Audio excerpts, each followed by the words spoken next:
Welcome to our Household Leaders Training, talk number 2, the household.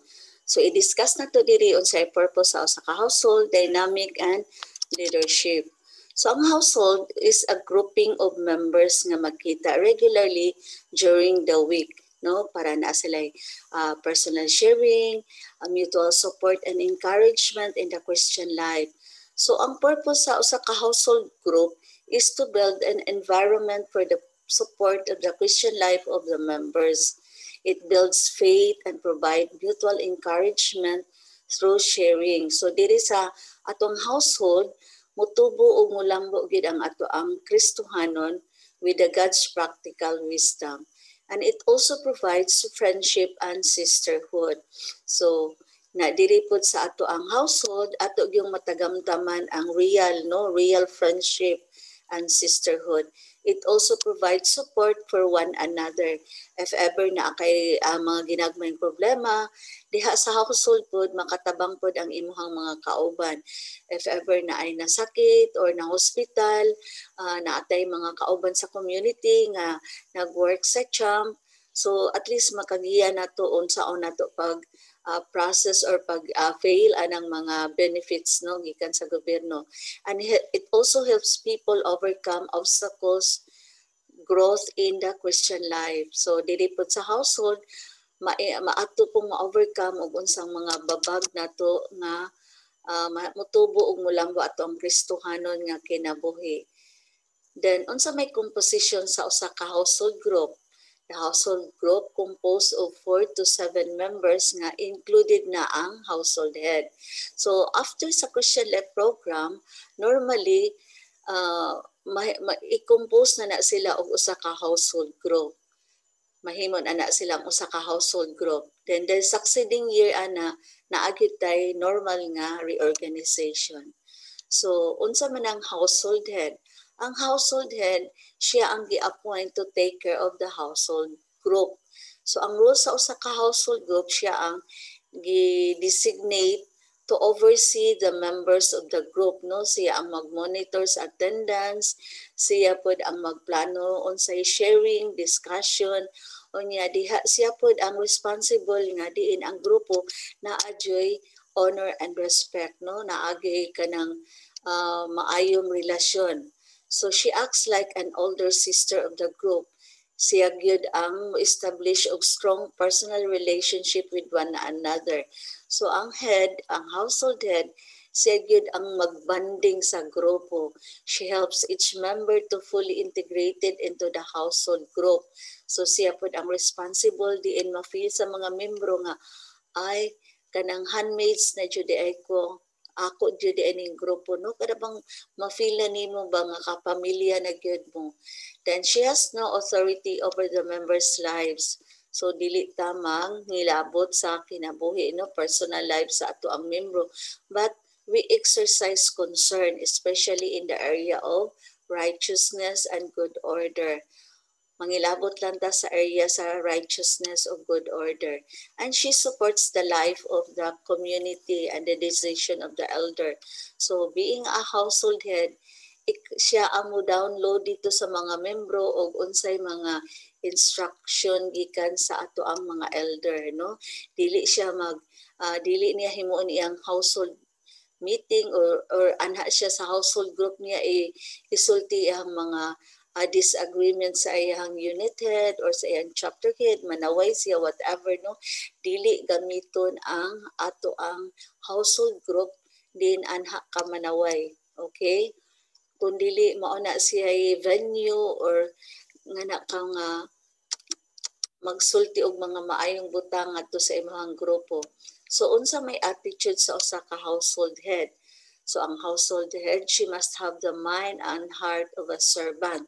Pareha ni Kristo, no, nga niari siya sa kalibutan para mag-serbisyo, dili ingon nga siya ang serbisyuhan.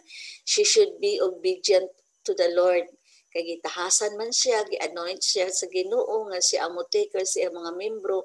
So naa siya accountability nga to sa Ginoo. Remember that, ha? Accountable ka sa Ginoo sa imong mga membro. So be obedient to whom the Lord has put in charge of your service.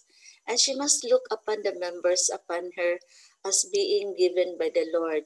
So kinahanglan i-take care gyud niya ang iyang mga membro adequately, no? After siya sa spiritual welfare sa iyang membro, kung nitubo na ba or nilambo na ba or nisimba na ba kada semana ihang membro ni kumpisal, basta related sa mga spiritual activity mo ni concern sa usa ka household head. And she must love them as a sister, not just like a friend but a family. So ato yung himugugmaon ang ato ang mga membro with all our heart, no? And she must serve with gladness and joy. Dili ka magsigig bagulbol, no? If ever na atay membro nga medyo badlongon or pabadlong, kinahanglan imo ra gyud nang iampo, no? You must serve your members with gladness and joy. And she must serve in trust and confidence. So kinahanglan mo salig gyud ka kay ikaw man ang gi-appoint, ikaw man ang gi-anoint ni Lord nga mo taker sa imong membro. Just trust the Lord nga i-equip ra gyud ka niya, no? I-equip ka with wisdom, guidance and gift necessary to be an effective instrument of God's mission. So salig gyud ka nga hatagan jud ka og mga hiyas sa Ginoo. Then there are some challenges, no, in the areas of being a household head na asay mga problema. If ever ang mga problema dili nimo ma-take care, dili nimo masulbad, kinahanglan i-refer nimo dito sa imong unit head. So unsa mang mga problema nga kinahanglan i-refer nimo sa imong unit head?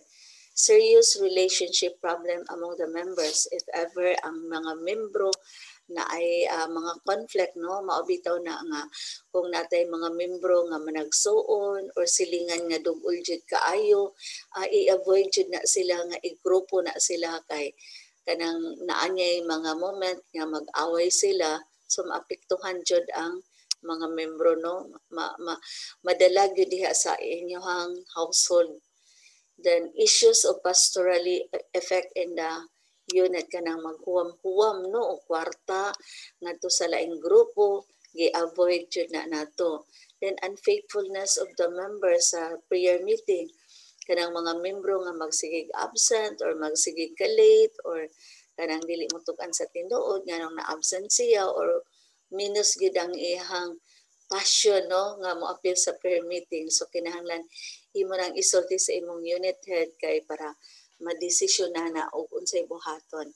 Then slander or gossip, kanang magchismis ta sa ato ang mga kauban, no, or sa laing unit, gidili pud na diri sa grupo. Kinahanglan dili ta magdaot-daot kog mga kauban. Then serious wrongdoing, kung siya na siya mga immoral relationship to other people. Then moral and theological questions such as taxes, bribery. Then proselytizing and ecumenical relationship. Then there are practical steps po, no, nga kinahanglan ang household head iya gid nang i-decide, no. Handle the practical concern for the household meeting, like mangayo magka-consensus sa imong member kung unsay schedule sa inyong prayer meeting, unsang adlaw, unsay oras. Then pero at the end ikaw gid ang mo decide, no, og unsang adlaw, unsang orasa, then magsabot jud mo. Then ang household head gid ang mo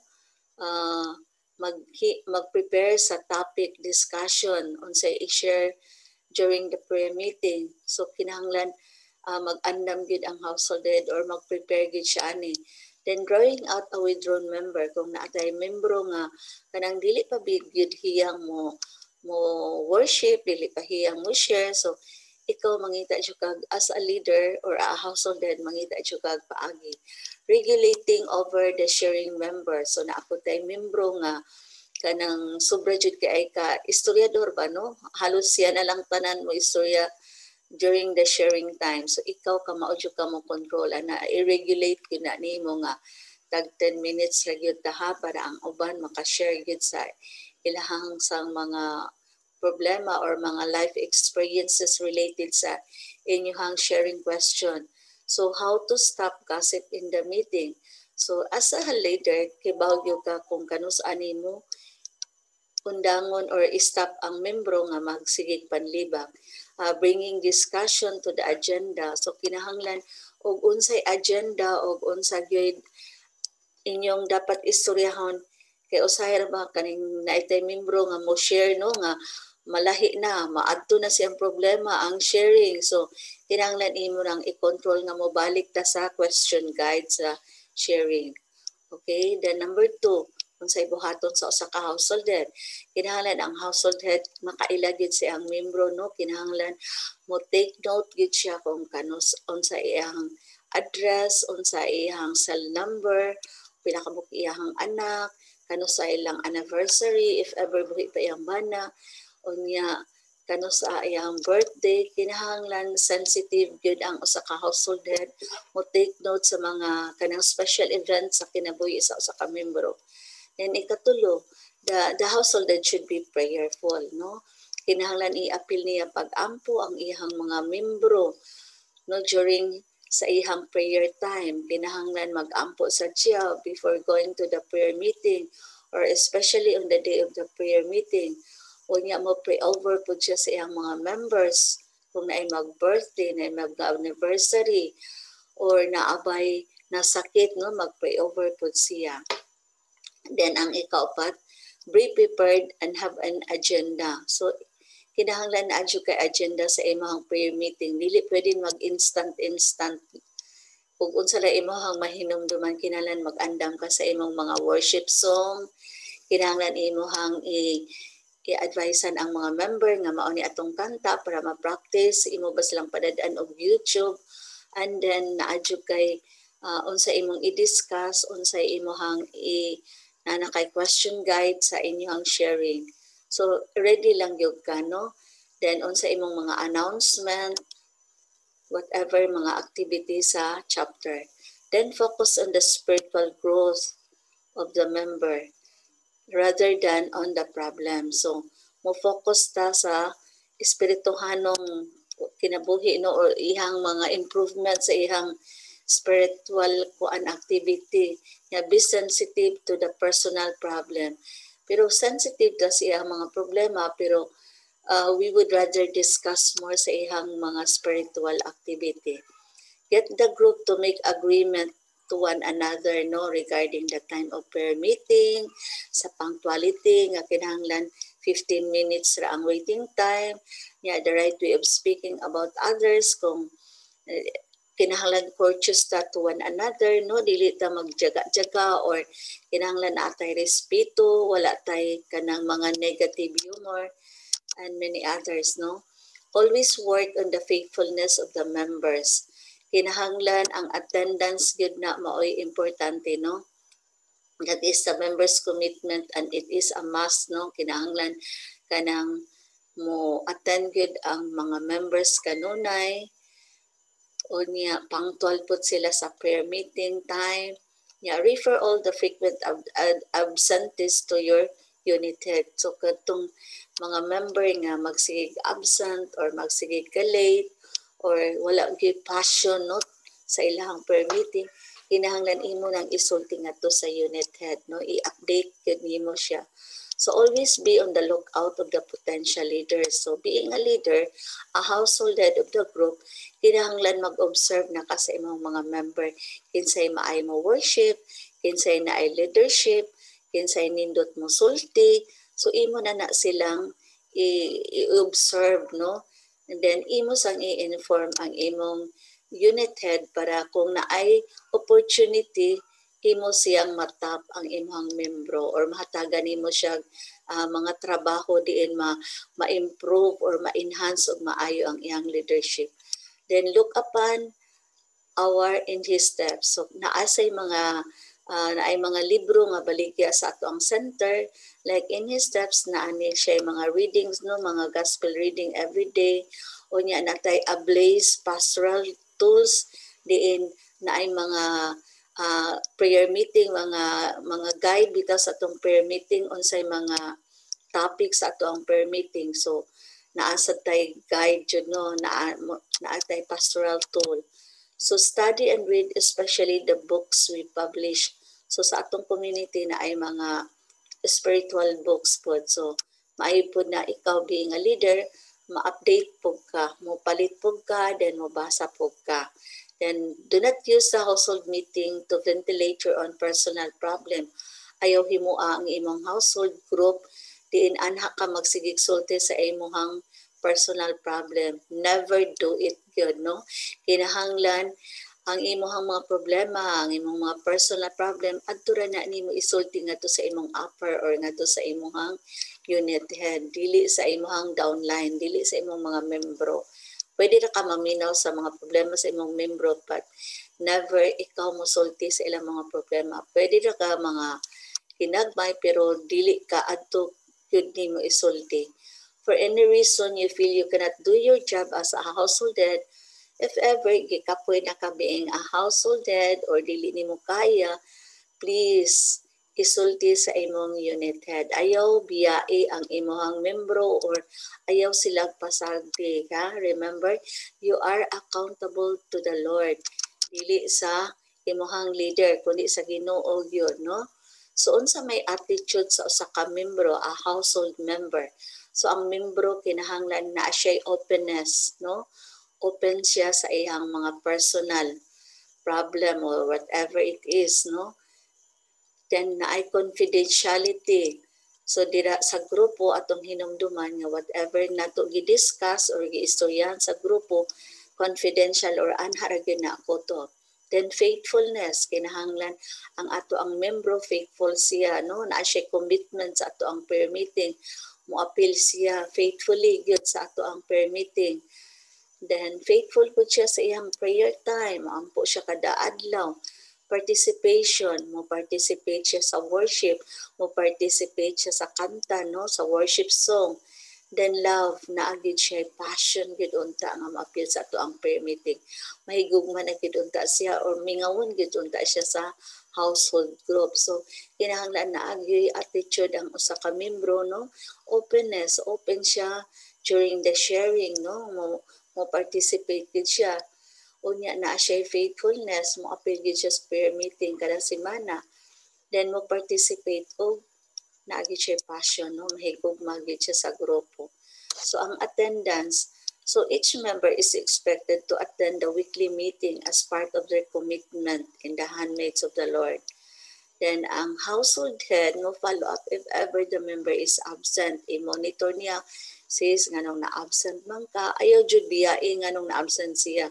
Kay sa imuhang pagpangutana, it means concern ka sa iyahang nganong na-absent siya. Then the household meeting. Ang household meeting mag-meet na once a week, no? Mutually agreed by members. Nagkasabot mo unsang adlaw, nagkasabot mo unsang orasa. So kung na-schedule na ang inyong prayer meeting, ang household head dili pwede mo-cancel o prayer meeting. Kung naagyo emergency, ang household head mosulti sa iyang unit head nga na ako'y emergency, pwede ba ikaw ang replace or somebody from the group sa unit nga maoy mo puli nimo rather than i-cancel ang prayer meeting. So there are times also nga wala tayo prayer meeting, especially kung naatay CPA chapter prayer assembly or ang grupo nag-serve, ang the whole group yun pero usa duha ra gani dili gyud mag prayer meeting gyud. Pero kung the whole group kuno gani ni participate sa Christian Life program, so pwede ra sila dili mag prayer meeting. So there are times also kung Pasko or Holy Week wala sad tay kanang prayer meeting. So ang venue sa ato ang prayer meeting naagyud sa Panimalay, no? I-rotate na kada semana kung kinsang turno nga mo ay ma-host sa ato ang prayer meeting. So naa sa Panimalay or naa sa balay ang ato ang prayer meeting. Nganong naaman sa balay, di ba? Remember, our house is a small church, no? So worshiping the Lord in our house or in our homes makes the truth that home is a small church. So dayag na lang nindot jud mag-ampo diha sa Panimalay kay aron ang grasya ana sad mo dagayday sa kung asa nga panimalay ta nag-worship, no? Then ang atong mga anak, atong parents, atong helper, makakita po nato, they are aware kung unsay atong gibuhat kada semana.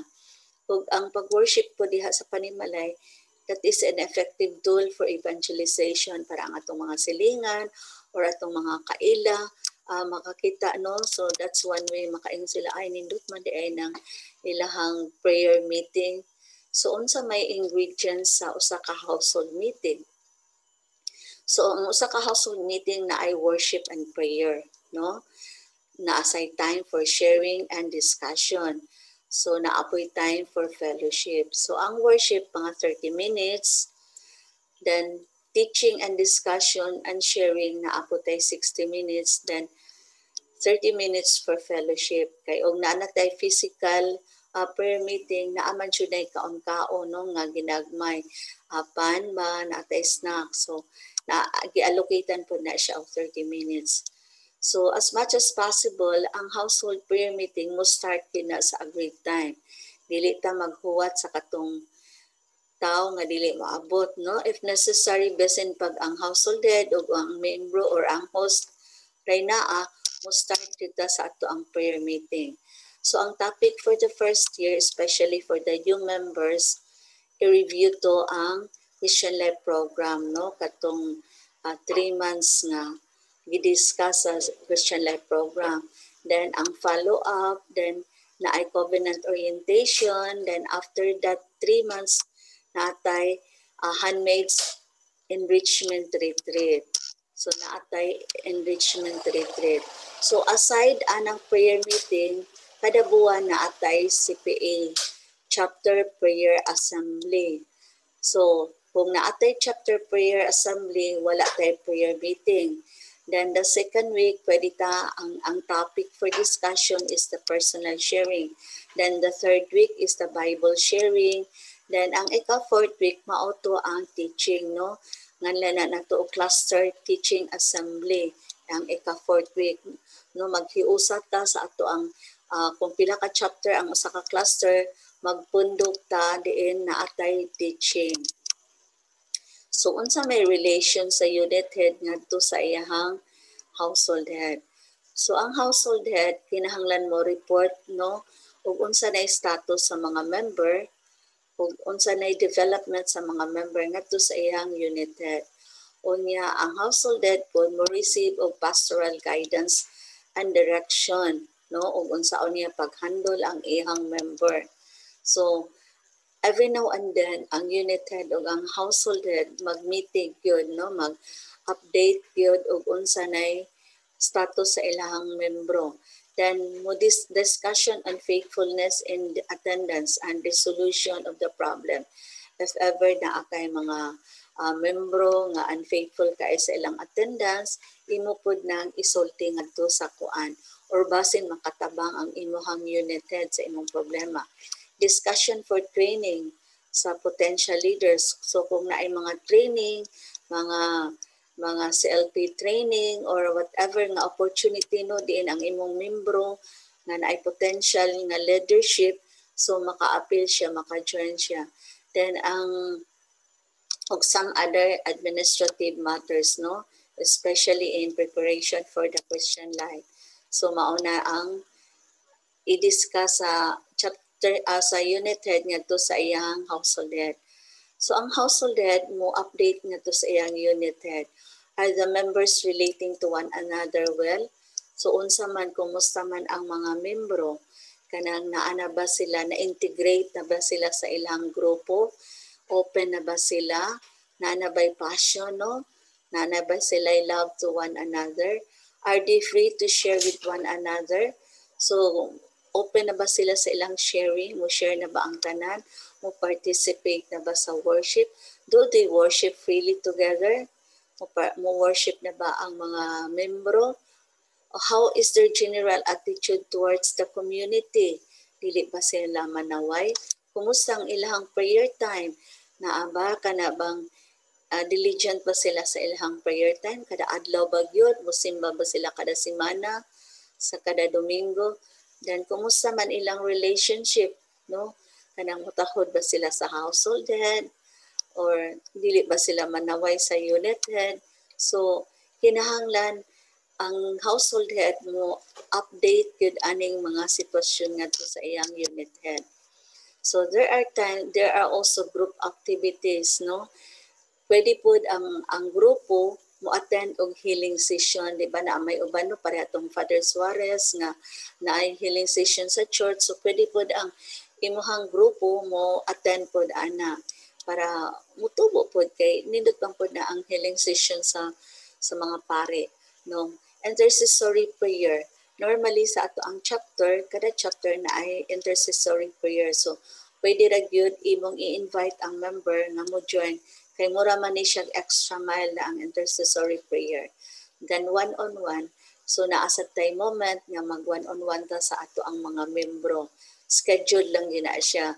So video session and social. So kung sa usa ka buwan, na 5 ka semana, so katong ikalima, himuon to nato og fellowship. Diin na atay video session, magkanta-kanta bata, or na ay mag-birthday sa ato ang grupo kung naa natay physical appearance sa pagkakaroon nga virtual pata dili pata allowed. So and then Lord's Day celebration. So Lord's Day celebration kung naamahuman ato ang Christian Life program, pag-celebrate ta og Lord's Day. Normally kung naatay physical appearance, mag Lord's Day celebration ta twice a year. So kung naapatay lain nga mga activity nga atinan, kung makapadasig na nato, i-welcome yun na nato what activity, kung naay mga activity nga atong mahibaw-an, no, as a group. So pwede ra gyud ta mo join ana. So that ends of my talk, and good afternoon and God bless to everyone. Jing Jing Jing Jing Mana Jing